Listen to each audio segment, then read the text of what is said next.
ഏതെങ്കിലുമൊക്കെ അടിമത്തങ്ങൾ നമ്മുടെ ജീവിതത്തിലോ നമ്മുടെ കുടുംബത്തിലോ കുടുംബാംഗങ്ങളൊക്കെ ഉണ്ടെങ്കിൽ ക്രിസ്തുവിന്റെ കാൽവരി യാഗത്തിന്റെ യോഗ്യതയാലാണ് നമുക്ക് ഡെലിവറൻസ് കിട്ടുന്നത്, വിടുതൽ കിട്ടുന്നത്. എന്നാൽ ഇന്ന് അല്പം പോലും സന്തോഷിക്കാൻ പറ്റണില്ല.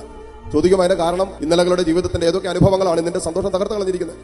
അപ്പോൾ എന്റെ ഇന്നലകളിൽ ഇങ്ങനെ ഉണ്ടായി, ആരൊക്കെ എന്നോട് ഇങ്ങനെ ചെയ്തു, എന്റെ മാതാപിതാക്കൾ എന്നെ വേദനിപ്പിച്ചു, എന്റെ ജീവിത പങ്കാളി എന്നോട് ഇങ്ങനെ കാണിച്ചു, എന്റെ മക്കൾ ഇങ്ങനെ പ്രവർത്തിച്ചു. അങ്ങനെ ഒരു വലിയൊരു ലിസ്റ്റ് നമ്മുടെ ജീവിതത്തിലുണ്ട്. അപ്പോൾ ഇന്നലകളിൽ നമ്മുടെ സ്വാതന്ത്ര്യം നഷ്ടപ്പെട്ട ഏത് അനുഭവത്തിലും അതിനും പറയാണ് ഈശോ ആ അടിമത്തത്തിന്റെ എല്ലാ നുഖങ്ങളും തകർത്തു. എങ്ങനെ?